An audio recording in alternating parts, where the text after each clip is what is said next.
And welcome back to Prep Recruiting Insider, PRI. I'm the coach of PRI, Rick Gailey, along with the Prep Recruiting Insider, Renee Nato, here at NOLA Motorsports Park in Avondale. And so far, Renee, we've gone through the first 30 players on your initial list.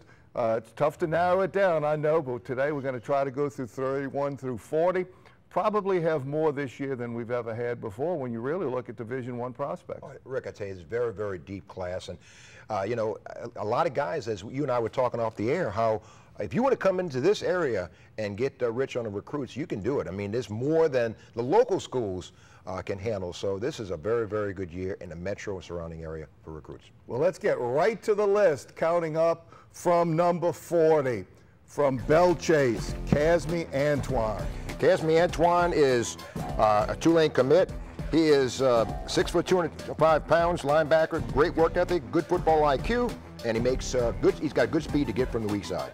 And now at number 39 from Jesuit, Kalijah Lipscomb. He had 4 touchdowns against Central Baton Rouge in 2014. He can get hot in the game. He's got Missouri, Tulane, Utah, Stanford, and others looking at him very, very closely, and along with Minnesota. Good catching radius. He's got game-changing skills.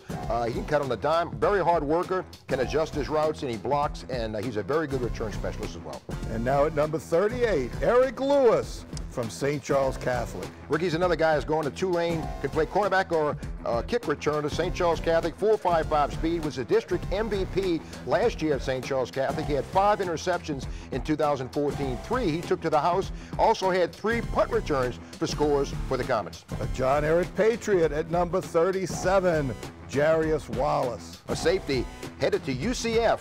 He had 6 interceptions last year. Is like a coach in the secondary, a ball hawk. Southern Miss, Western Kentucky, McNeese, and Northwest State like him a lot. But they trying to get him away from UCF. Another Patriot, this time from John Curtis at linebacker, Nathaniel Evans. He's an all-state guy last year, Rick. He's 3-star, has offers from Army, ULL, Louisiana Tech, Kent State, Tulane, Houston, Southern Miss, and Troy. He's a downhill physical tackler, few missteps. He plays basketball, very athletic. He has recorded multiple double-digit tackle games. He is really a good one, 5'11", 220. And a quarterback from Archbishop Rummel, who we saw earlier, Chase Forcade. Headed to Nicholls State. He's got a 3.6 grade point average. He is 23-5 as a starter for the Raiders. Was all district in football last year, all district, all metro, and honorable mention all state as a catcher in baseball. Great decisions. He makes all the throws they need to, and also as a quarterback sneak, he took a 65-yarder against U-High. And at nose tackle from Warren Eastern, Miles Veen. Another UCF commit, 6'2", 315, 345 bench press, 520 squat, hookers down the middle. He's been playing there for 3 years for Warren Eastern. He is a good one. And another Rummel Raider at 30, offensive tackle Larry Robinson. He's going to Southern Miss. They call him Fat Man, as P-H-A-T-T-M-A-N. Plays left tackle for the Raiders. Good move inside.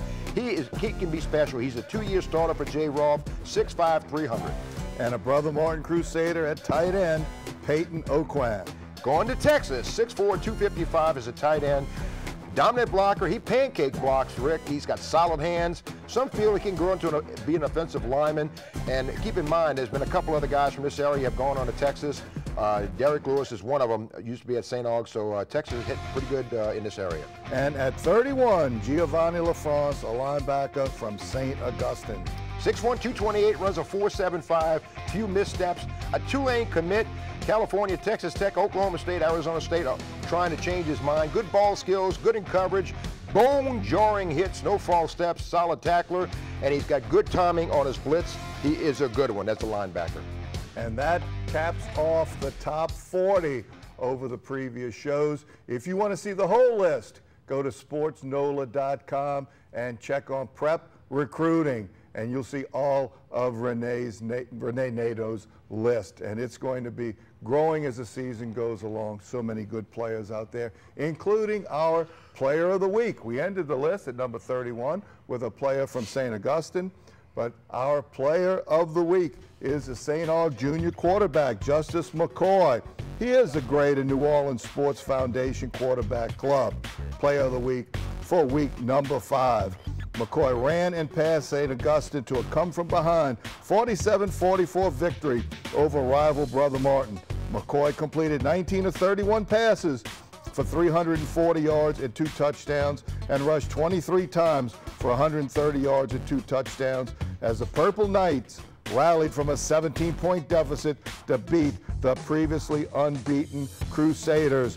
Coached by Al Jones, McCoy will be honored at the year-end meeting of the Greater New Orleans Sports Foundation Quarterback Club on December the 15th at the Cannery. Congratulations to Justice McCoy.